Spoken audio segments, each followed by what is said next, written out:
പൊറുക്കണം കുട്ടിയമ്മേ. നമ്മുടെ വിവാഹത്തിന് മുമ്പ് തന്നെ എന്റെ എല്ലാ ഗുണങ്ങളും ദോഷങ്ങളും നീ അനുഭവിച്ചു കഴിഞ്ഞില്ലേ. ഇനി മേലിൽ വേണ്ട. ചന്തുവേട്ടന്റെ ഗുണവും ദോഷവും ഇനി എനിക്ക് ആവശ്യമില്ല. 101 രാവുകൾ മറ്റൊരു പെണ്ണിന് വേണ്ടി. പൊറുക്കണമെന്ന് ഞാൻ പറഞ്ഞില്ലേ. മേലെല്ലാം വല്ലാണ്ട് വേദനിക്കണം. ഈ ചോരയെല്ലാം ഒന്ന് ഒപ്പിത്തറി. ഇത് ചോരയല്ല, പൊന്നിയമ്മയുടെ തുപ്പൽ കോളാമ്പിക്കുള്ള ഏറാണ്. ഇത് തുടയ്ക്കേണ്ടത് ഞാനല്ല. ഞാൻ എന്നെ കൊല്ല്, കൊല്ല.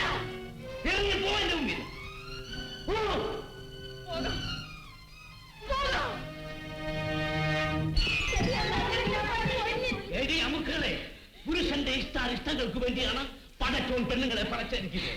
അല്ല, നിങ്ങൾക്ക് വേണ്ടിയല്ല. നമുക്ക് തോന്നുമ്പോ കിട്ടും, തോന്നുമ്പോ അഴിക്കും. അപ്പൊ ഞമ്മളൊന്ന് ചോദിക്കട്ടെ, ഞങ്ങൾ പെണ്ണുങ്ങളും നിങ്ങളെ പോലെ തുടങ്ങിയല്ല. നമുക്ക് ഇഷ്ടമുള്ള പുരുഷന്മാരെ കാണുമ്പോ പോകും, നമുക്ക് ഇഷ്ടമുള്ളപ്പോ വരും. നിങ്ങൾ പോകുമല്ലേ?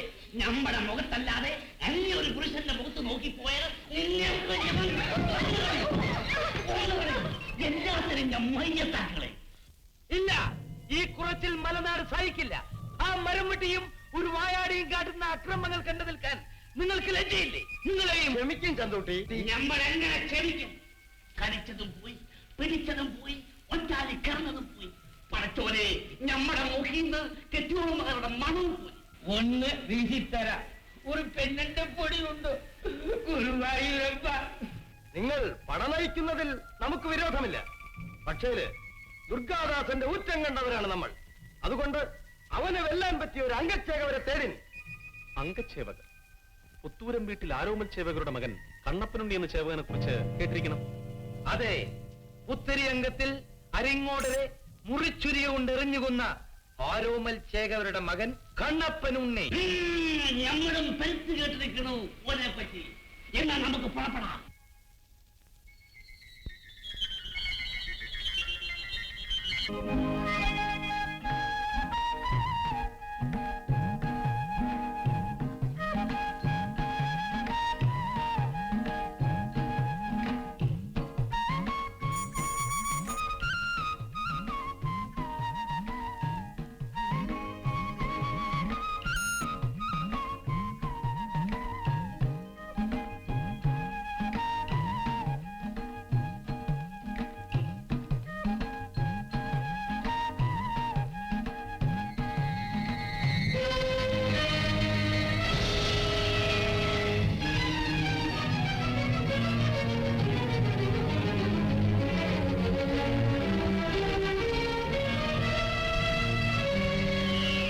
എന്റെ പൊന്നോപരമോൻ ആരോമച്ചേകവര് പോയി. എന്റെ അരുമോൾ ഉണ്ണിയാർച്ചയും പോയി. പുത്തൂരം വീട്ടിനെ പറ്റി പാടി നടന്ന പാടലും പോയി. ഇതെല്ലാം കാണാനും കേൾക്കാനും എന്തിനെന്റെ കാലമേ എന്നെ ഉയരോടെ ഇട്ടിരിക്കുന്നു. എന്താണ്? ഒന്നുമില്ല മോളെ, ഒന്നുമില്ല. എന്തോ പഴയ കാര്യങ്ങളൊക്കെ ഓർത്തുപോയി. കണ്ണപ്പനുണ്ണി കുതിര വാങ്ങാൻ പോയിട്ട് മടങ്ങി വന്നില്ലേ? വന്നില്ല. ആ, എന്താ ചെയ്യുക? ചോദിക്കാനുള്ളവരൊക്കെ പോയി, ബാക്കിയുള്ളവർക്ക് വയസ്സുമായി. തോന്നുമ്പോ വരട്ടെ. ആ, അവന്റെ മുറപ്പെണ്ണെന്തിയെ കുഞ്ഞിദേവി? അവൾ അവനെയും കാത്ത് പഠിപ്പുരയിൽ നിൽപ്പാ.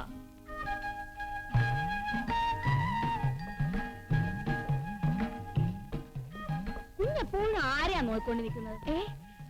ഞാനേ നമ്മുടെ പൂവാലി പശു കയറ് പൊട്ടി ഓടിപ്പോയി, അവളെ നോക്കുകയായിരുന്നു. ആ, അവളെ ഇപ്പൊ കയറ് പൊട്ടിക്കുന്ന പ്രായ. ഏതായാലും കുഞ്ഞിഞ്ഞു പോരെ, അവക്ക് വീട് നല്ല നിശ്ചയമാ. കണ്ണപ്പനൊന്ന് തമ്പുരാൻ വരികയാന്ന് തോന്നുന്നു.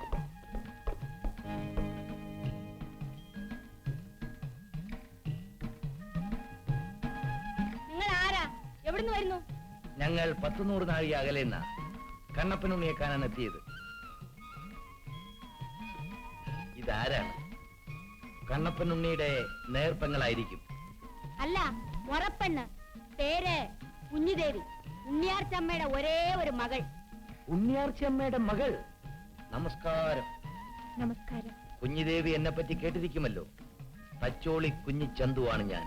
ഇല്ല, എന്റെ അമ്മാവിനെ കുത്തുവിളക്ക് കൊണ്ട് കുത്തിക്കൊന്ന് ഒരു ചതിയനായ ചന്തുവിനെ പറ്റി കേട്ടിട്ടുണ്ട്. ഞാനാണ് കൈപ്പള്ളി പാച്ചൻ. ഇല്ല, കൈപ്പള്ളി പാലാട്ട് കോമക്കുറുപ്പ് എന്ന് കേട്ടിട്ടുണ്ട്. ഇളവന്നൂർ ഇടുമ്പൻ കേട്ടിട്ടുണ്ട്. ഞാൻ പറയാം. പൊങ്ങൻ ചെട്ടിയാർ. ഞമ്മളാണ് വളപട്ടണം മൂശാക്കുട്ടി. ആട്ടെ, നിങ്ങൾ ആരാണ്? ഞാൻ ഇവിടുത്തെ അടിച്ചുതലിക്കാരി ഉമ്മിണി. ആ, അടിച്ചുകളിക്കാരിയാണേലും ഉമ്മിണിയുടെ മുഖത്തൊരു മൊഞ്ചുണ്ട്. വരും വരും. കണ്ണാപ്പനുണ്ണി തമ്പുരാനെ കാണാൻ ഒരു കൂട്ടം ആളുകൾ എത്തിയിട്ടുണ്ട്. നമസ്കാരം. നമസ്കാരം. ഞാനാണ് പുത്തൂരം വീട്ടിലെ കണ്ണപ്പ ചേകവൻ.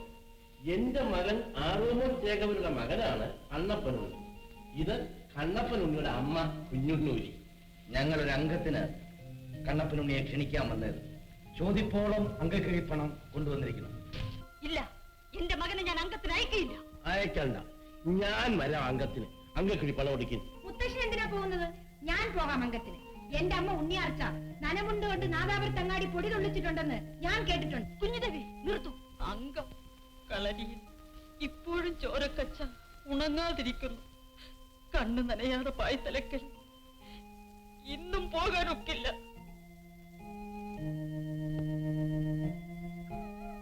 നിങ്ങൾ വിഷമിക്കണ്ട, കണ്ണപ്പനുണ്ണി വരട്ടെ.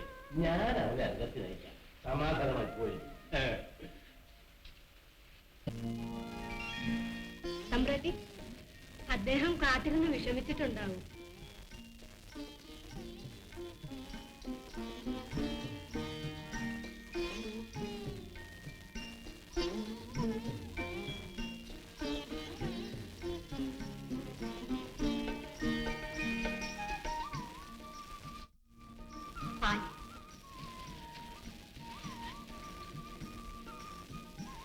ഞാൻ വരാൻ താമസിച്ചു. ഉറക്കം വരുന്നുവല്ലേ? 101 രാത്രികളിലും ഇതേ സമയത്ത് ഞാൻ ഉറങ്ങിയിട്ടില്ലല്ലോ. പിന്നെന്താ ഇന്ന് മാത്രം ഈ ചോദ്യം? അഗ്നി പരീക്ഷണം കഴിഞ്ഞ സീതാദേവിയെ പോലെയാണ് ഇന്നെന്റെ മനസ്സ്. രാവണനിൽ നിന്നും സീതയെ മോചിപ്പിച്ച ശ്രീരാമചന്ദ്രനെ പോലെയാണ് ഇപ്പൊ ഞാൻ. എന്റെ മനസ്സ് നിറയെ സംശയം. സംശയമോ? എന്നെയോ? ഗുരുവിനോടൊരു അപേക്ഷ. രാവണനോട് യുദ്ധം ചെയ്ത് ക്ഷീണിച്ച ഹനുമാൻ ഉറങ്ങാൻ രാമചന്ദ്രനും സീതയും അനുവാദം കൊടുത്തിരുന്നു. അതുപോലെ എനിക്കും. അങ്ങ് ഹനുമാനല്ല, എന്റെ ശ്രീരാമചന്ദ്രനാണ്. ഗുരുവിന്റെ ആജ്ഞ ലംഘിച്ചാലുള്ള ശിക്ഷ അറിയാമല്ലോ. അറിയാം. സ്വന്തം മാംസത്തിൽ വണ്ടു തുളച്ചു കയറിയിട്ടും ഗുരുവിന്റെ നിദ്രയ്ക്ക് ഭംഗം വരുത്താത്ത കർണനെ കുറിച്ച് പഠിപ്പിച്ചതും അവിടെ തന്നെയല്ലേ? നല്ല ഓർമ്മശക്തി ഉണ്ടല്ലോ.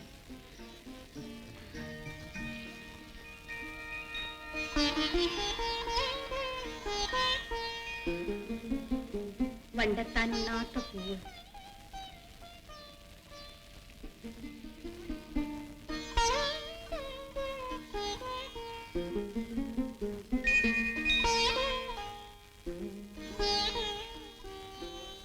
വരും.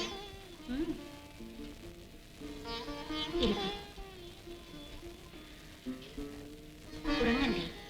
ഉറങ്ങണം. ഉറങ്ങാത്ത 101 രാവുകൾ ഒരുമിച്ചുറങ്ങണം. ഉണർത്താൻ ആള് വരുവോളം ഉറങ്ങണം. കത്തിയേരിയുന്ന വിളക്കിന്റെ വെളിച്ചത്തിൽ ഈ മുഖം കണ്ടുറങ്ങണം. കുഞ്ഞമ്മേ, ദാഹം എത്രയേറിയാലും ആരും എണ്ണ കുടിക്കാറില്ല. മനസ്സിലായില്ല. ദുർഗ ഒരിക്കലും ദാസന് പ്രണയരേഖ എഴുതിയ പനയോല കൊടുക്കില്ല. ഞാൻ ദാസനും അവിടുന്ന് ദുർഗയുമാണ്. അതെ, ഞാൻ അവിടുത്തെ ശിഷ്യനും അവിടെ നിന്റെ ഗുരുവുമാണ്. ഗുരുശിഷ്യ ബന്ധത്തെക്കാൾ ഉപരി മറ്റൊന്നും ഈ ലോകത്തിലില്ല. ഇല്ല, നിങ്ങൾ എനിക്ക് പുറ തന്നവനാണ്. മത്സരത്തിൽ ജയിച്ച് താലിയും മാലിയും തന്നവനാണ്. അതേ പുണ്യം. രാമരാവണ യുദ്ധത്തിൽ ശ്രീരാമചന്ദ്രന് വേണ്ടി ഹനുമാൻ മരുത്വാമല നൽകിയതുപോലെ എന്റെ ഗുരുവിന് വേണ്ടി ഞാൻ എല്ലാം നൽകി. ഓം ഗുരുവേ. നിർത്തി. നിങ്ങൾക്ക് വേണ്ടി നാണവും മാനവും കെട്ടവൻ ഞാനാണ്. എന്റെ വിയർപ്പിന്റെ തുടിപ്പാണ് നിങ്ങൾ. എന്റെ എല്ലാ മോഹങ്ങൾക്കും എതിരില്ലാതെ ഉരിയാടേണ്ട പുരുഷനാണ് നിങ്ങൾ. പറയും, ഞാൻ നിങ്ങളുടെ ഭാര്യയല്ലേ? നിങ്ങൾ എന്റെ ഭർത്താവല്ലേ? ഇല്ല ഇല്ല. നിൽക്കിൻ. സത്യം പറയും, അല്ലെങ്കിൽ ഈ വാളുകൊണ്ട് നിങ്ങളുടെ തല ഞാൻ എറിഞ്ഞിടും. വളരെ സന്തോഷം. ഇതുവരെ ഒരു ശിഷ്യനും കിട്ടാത്ത മഹാഭാഗ്യം. വെട്ടിക്കൊള്ളു. കാവിലമ്മേ, എന്നെ എന്നെ പോലെ ആൺതലകളുടെ ചവിട്ടേറ്റ് തകർന്ന ഏതെങ്കിലും ഒരു പെണ്ണുണ്ടോ ഈ ഭൂമിയിൽ?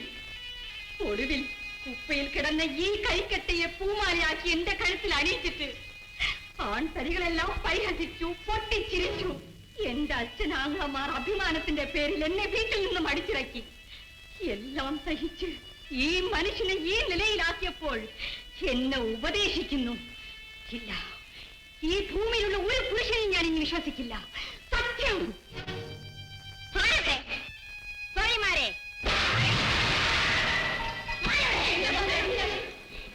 ഇന്നു മുതൽ ഈ വെൺമണിക്കോട്ടയ്ക്ക് പെൺമണിക്കോട്ട എന്ന് പേര് മാറ്റി വിളംബരം ചെയ്യൻ. കോട്ടവാതിക്കൽ മങ്കന്മാർ മാത്രം കാവലിരിക്കട്ടെ. അറിഞ്ഞോ അറിയാതെയോ ഏതെങ്കിലും ഒരു ആൺതരി കോട്ടയ്ക്കുൾ കടന്നാൽ അവന്റെ തല അരിഞ്ഞു കളയൻ. നിങ്ങൾ ക്ഷമിക്കും. ക്ഷമയേക്കാൾ മൂർച്ചയുള്ള മറ്റൊരായുധമില്ല. ക്ഷമിക്കും. നിർത്തി. ആദ്യം ഈ ദ്രോഹിയെ പിടിച്ച് തടവറയിലിടൻ. ഈ കോട്ടയിലുള്ള എല്ലാ ആൺതരികളെയും പിടിച്ച് വെളിയെ തള്ളൻ. അമ്മേ, കാവിലമ്മേ, ഞാൻ എന്ത് പാവം ചെയ്തു? എന്റെ അമ്മേ, ഞാൻ ആർക്ക് എന്ത് ദോഷം ചെയ്തു? എന്നെ എന്തിനീ കണ്ണീരിൽ ആഴ്ത്തുന്നു അമ്മേ? അമ്മേ പറയും, എന്നെന്തിനിങ്ങനെ പരീക്ഷിക്കുന്നമ്മേ? എന്തിനു പരീക്ഷിക്കുന്നു അമ്മേ? എന്നെ പരീക്ഷിക്കുന്നു.